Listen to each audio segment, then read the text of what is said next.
There is a cavity in the bedrock beneath the Great Sphinx, directly under its left paw, that shows up on seismic instruments as a hollow space in solid rock.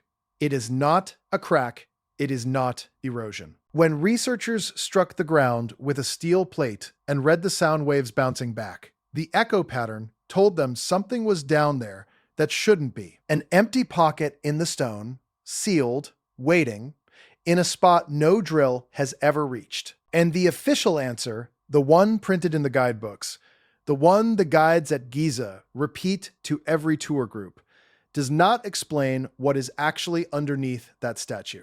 For over 200 years, we were told the Sphinx is a single carved rock, a monument, nothing more. But every time a modern instrument has been aimed at the ground around it, the same thing happens.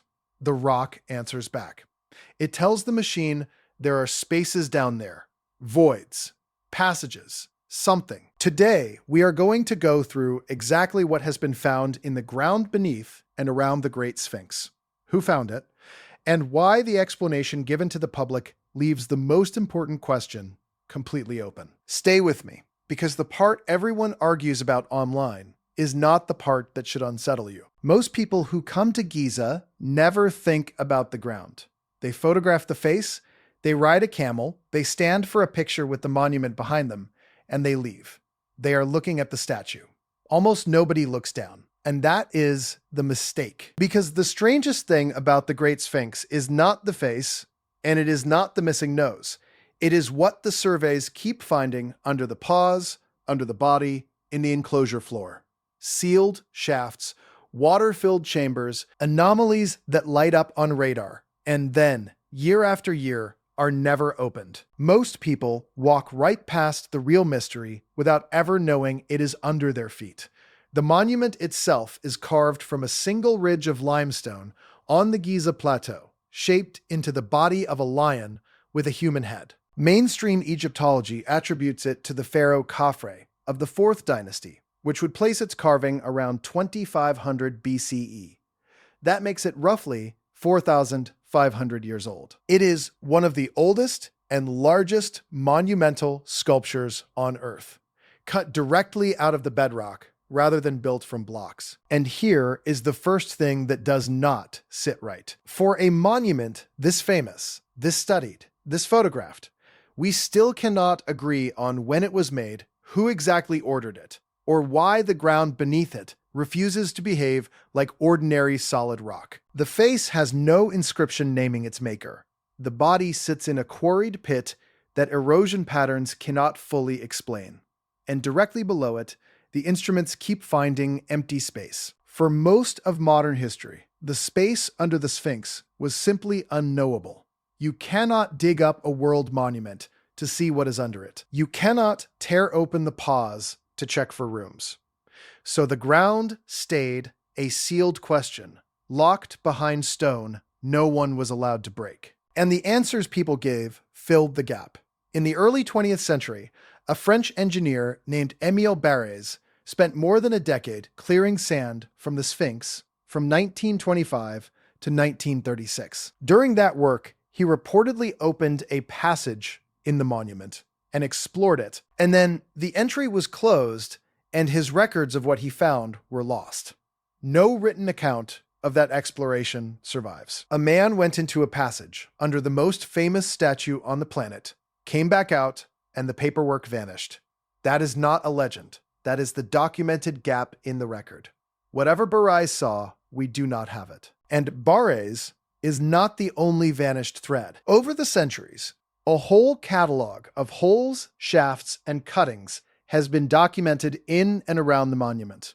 And the confusing thing about them is that nobody can cleanly say which are ancient and which are modern. There is a hole bored into the back of the Sphinx, driven in during work in the 19th century, that reached more than 8 meters into the rock before the tools jammed. There is a shaft cut into the top of the head. There are pits sealed with trapdoors during restoration campaigns in the 1920s. Cuttings made so workers could brace and repair the statue, and then closed again for safety. Some of these are unquestionably the the marks of modern hands. But others have no clear origin at all, and the surveys keep suggesting that a few of them do not simply dead end in the stone. They seem to go somewhere. And the deeper problem is exactly the one Berets embodies. Every time someone has actually gone into one of these openings, either the passage was sealed behind them, or the record of what they saw was lost, or the feature was quietly filled and closed. The pattern is not a single missing report. It is a monument whose openings keep being entered and then shut, generation after generation, until no continuous account of the inside survives. That missing report is where the modern mystery really begins. Because once the technology arrived to look under the ground without a shovel, the surveys did not come back empty. They came back full. Now, to understand why the ground under the Sphinx matters so much, you have to understand what the ancient Egyptians themselves said about it. Between the paws of the Great Sphinx stands a slab of pink granite called the Dream Stele, set there by the pharaoh Thutmose IV more than 3,000 years ago. The text describes the young prince falling asleep in the shadow of the Sphinx, which was already ancient and buried to its neck in sand even then, and being told in a dream to clear the sand away. That much is well known. But there is a detail in the older Egyptian name for this whole area that most tours skip. The Giza Plateau was called in the ancient texts the House of Osiris, Lord of Rostau. And Rostau, in the ancient language, does not mean a temple on the surface. It refers to passages, underground tunnels. The name the Egyptians gave to their own most sacred ground was a name that meant the place of the hidden passages below. For decades, scholars read that as poetry, symbolic language, a religious metaphor for the underworld the dead were believed to travel through, not a description of anything physically in the rock. But here is where it gets strange. When Egyptian archaeologist Zahi Hawass excavated a feature on the plateau called the Osiris Shaft, along the causeway that links the Sphinx to the second pyramid, he found that the name was not only poetry. The shaft descends in stages, nearly 100 feet down into the plateau, through level after level, ending in a chamber flooded with clear groundwater. At the bottom, cut into the floor of the tomb, was the hieroglyphic word per, meaning house. The ancient builders had labeled the underground themselves. And the shaft is stranger the deeper you go. The upper level opens onto a chamber. Below that, a second level holds niches cut into the rock, some of them containing heavy stone coffins. And below even that, reached through a shaft in the floor, is the third and final level, a chamber that floods with clear groundwater, with a stone coffin of its own set into the flooded floor. To date the thing, workers were lowered on ropes into the water to bring up artifacts. Off one wall, a corridor about 6 meters long was cut in a later period, and when it was checked, it too was closed off and led nowhere further. Layer after layer, coffin after coffin, ending in a flooded room at the bottom of a 100-foot descent. The House of Osiris, Lord of the Passages, was not a metaphor written on a wall. It was a real descent, cut through solid rock, ending in water exactly where the ancient name said the passages would be. The mythology was documentation. And that is clue number one. Hold on to it, because it means every ancient reference to what lies beneath Giza has to be read twice now. Once as religion, and once as a map. So, if the Egyptians told us there were passages under this ground, and one of them turned out to be real, the obvious question is what the instruments find when they aim at the Sphinx itself. And the answer is where this story stops being folklore and becomes a physics problem. In 1977, a team from Ain Shams University in Cairo, working with the Stanford Research Institute of California, brought geophysical equipment to the Sphinx. They ran resistivity surveys, which measure how electric current passes through rock, and acoustic sounding, which reads how sound moves through it. Solid limestone gives one signal, a hollow space gives a completely different one, and the readings came back full of anomalies. The strongest of them sat in front of the Sphinx's forepaws and around the base, spaces where the rock behaved as if it were not solid at all. The following year, in 1978, that work expanded. The team drilled a small number of boreholes directly on the largest anomalies and lowered a television camera down each one to see what was making the instruments react. This is the part that gets quoted selectively, so let us be precise about what happened, because both halves of it matter. The instruments were sensitive. The team noted that both the resistivity and the seismic sounder were reacting to very small features, and that a real chamber full of water, or a tunnel packed with rubble, would have lit up those instruments unmistakably. So they picked the 5 strongest anomalies and drilled.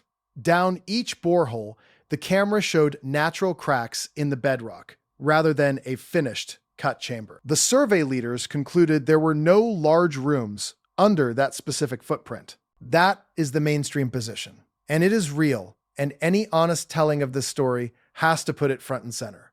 But hold that thought, because it is not the end of the surveys. It is the beginning of them. The boreholes were few. They were shallow by agreement, and they sampled only the spots directly under the statue's platform. They did not, and could not, rule out everything in the wider ground. And that matters because other teams, using other methods, aimed at slightly different places, in other years, kept getting readings the drills never reached. In 1987, a Japanese team from Waseda University surveyed the Sphinx with electromagnetic sounding, a completely different technology from the American resistivity work. And they did not find nothing. They reported evidence of a tunnel running north to south under the monument. They found a water pocket near the south hind paw, a few meters below the surface. They found another cavity near the north hind paw, and they detected grooves that appeared to continue underneath the body of the statue, as if something ran beneath it in a line. Different country, different decade, different machine. And the ground gave up the same kind of answer. Spaces, passages, water where there should be stone. Then there is the reading almost nobody talks about, because the man who took it was chasing a different question entirely. Geologist Robert Schoch came to the Sphinx in the early 1990s to study the erosion on the enclosure walls, arguing the weathering pattern was older than the accepted date. To test the depth of that weathering, his team ran seismic studies around the base, striking a plate to send sound waves down through the limestone and reading what came back. And in that data, off to the side of his main argument, they recorded something else. A cavity, a hollow space in the bedrock beneath the left paw of the Sphinx. He was not looking for a chamber. He found the signature of one anyway. Rectangular enough, regular enough, that others who saw the data started using a word Schoch had never intended. They called it a possible hall of records. 3 independent surveys, 3 technologies, 3 different teams from 3 different countries spread across decades. And every one of them, in its own way, reported empty space in the ground around the Sphinx. Not identical results, not proof of a single grand chamber, but not silence either. The rock kept answering, and that is the second clue. It is bigger than the first, and it is the one that turned an old ghost story into something serious researchers now argue about in print. Because if you strike the ground under the most studied statue on Earth, and it keeps echoing back hollow, you are left with a question no camera has yet been allowed to close. If you find buried history as unsettling as I do, subscribe and turn on the bell, because what comes next is the reading that made headlines around the world, and the one authorities moved fastest to dismiss. Now, where did the idea of a chamber under the Sphinx even come from? Because to understand why the modern surveys land so hard, you have to know that people were told exactly where to look long before the machines existed. In the first half of the 20th century, an American named Edgar Cayce, who claimed to speak while in a trance state, repeatedly described a sealed hall of ancient records buried near the Sphinx, a repository of the history of a lost age, hidden in a chamber that would be found near the monument's paws. Mainstream experts dismissed the claim entirely, And by the ordinary standards of evidence, they were right to. There is no scientific basis for a psychic prediction. But here is the uncomfortable coincidence. Casey pointed at the paws. And decades later, the paws are exactly where the instruments keep flagging anomalies. The forepaw cavity from the 1977 survey. The hind paw water pockets from the Japanese survey. The hollow under the left paw in Shouk's seismic data. The prediction was almost certainly unscientific. The readings are real, and they cluster in the same place. That does not make Casey right. It makes the ground under the paws the single most interesting patch of rock on the plateau, and the one that has never been opened. Which brings us to the reveal that put Giza back on the front page. And it did not come from a shovel, or a borehole, or a man climbing into a shaft.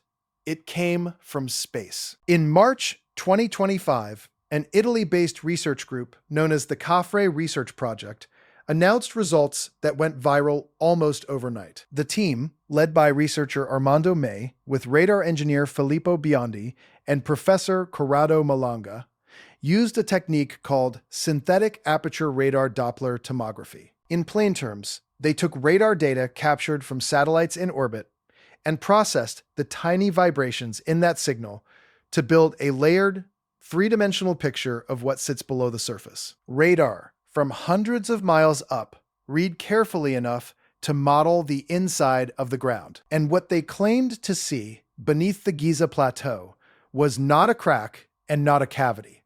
It was structure, vertical shafts, chambers, on their most expansive claims, a network of spiraling shafts and enormous chambers extending thousands of feet down, arranged in geometry too regular, they argued, to be natural rock. The team also pointed to 3 shafts they had relocated in the ground within the triangle formed by the Sphinx, Khufu's pyramid, and Khafre's pyramid. Guided, they said, by spectral traces detected from orbit, they went back to shafts earlier explorers had noted and lost track of, and found them again. Shafts they described as descending on the order of 40 meters into the bedrock, more than 130 feet, with squared walls lined in places with limestone and sandstone blocks. Geometry precise enough that in their reading, they did not look like simple water wells or casual diggings. They compared the construction to machinery rather than masonry. And around 40 feet down, they reported wide cavities opening off the shafts, chambers branching away from the vertical descent into the dark. And they connected all of it to something written 24 centuries ago. Because the Greek historian Herodotus, who visited Egypt in the 5th century BEC, described a structure he called a labyrinth, a building of 3,000 rooms, half of them above ground, and half of them cut below it, which he said surpassed even the pyramids. For centuries, scholars have argued about whether he exaggerated, whether the underground half ever existed, whether a man from Greece had simply been told tall tales. The Khafre team's argument is blunt. Herodotus may have been describing something real, something still down there, something the radar is now, for the first time, beginning to see. That is the third clue. And notice what it does to the first 2. The ancient name for the plateau meant the place of hidden passages. The surveys across 5 decades kept finding empty space in the rock. And now, a satellite technique claims to see organized structure in the exact ground those older readings flagged. Every time we look at this monument with a better tool, the answer does not get simpler. It gets bigger. Here is where the story takes on the texture of every great sealed mystery. Because with all of this, across nearly 50 years, not one of these anomalies has been opened and shown to the world. The 1978 boreholes were narrow, drilled on a handful of spots, and deliberately not driven deep, by agreement, to avoid disturbing the monument and the water table. The passages Beres explored were sealed and his account lost. The shaft on the Sphinx's rump, opened in 1980 after being noticed decades earlier, turned out to be a narrow, dead-end tunnel with modern debris at the bottom, which is exactly the kind of anticlimax that gets used to close the whole subject. And the 2025 radar claims, the biggest of all, have never been confirmed by anyone physically going down. The team submitted a formal proposal to Egyptian authorities requesting access to the debris-filled shafts near the Sphinx, hoping to clear them and physically descend. Permission to actually do that has been another matter entirely. The monument is sacred. The bureaucracy is heavy. And so the most explosive reading ever taken at Giza sits exactly where it was found. Detected, announced, argued over, and unopened. Known to exist on a screen, and forbidden to enter in the rock. Now, does any of this prove the most extreme version of the story? That there is a vast engineered underworld beneath the plateau, a hall of records, a lost archive from a forgotten age? Probably not. And the truth here deserves better than hype. Let us be honest about the strongest objection, because it is a serious one. In 1978, the same survey that found the anomalies also drilled into them, put a camera down, and reported only natural cracks in the bedrock, rather than cut rooms. In 1992, researchers from the Egyptian National Research Institute of Astronomy and Geophysics ran a shallow seismic study of the ground below the Sphinx and reported the subsurface rock was layered and unbroken, with no clear evidence of large cavities in what they surveyed. And the 2025 satellite radar claims, the most dramatic of all, have been sharply disputed.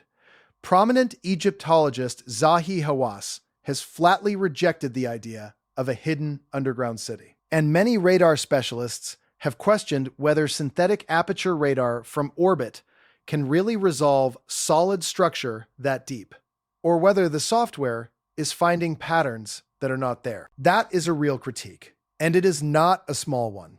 A hollow reading on an instrument is a very long way from a room a human being can stand in. So no, this is not proof of a lost civilization's archive under the sand. I am not going to insult you by pretending it is. But here is what the grounded, skeptical view still cannot make ordinary. Strip away every wild theory, throw out the psychics and the second Sphinx claims, and the 1,000-foot shafts, and you are left with a set of plain facts that are arguably stranger than the fantasy. A monument carved from living rock at least 4,500 years ago, so precisely that we still cannot fully explain its making. An ancient name for the ground that literally means the place of hidden passages, which turned out to describe a real 100-foot shaft ending in water. Multiple independent surveys across 5 decades using different technologies from different countries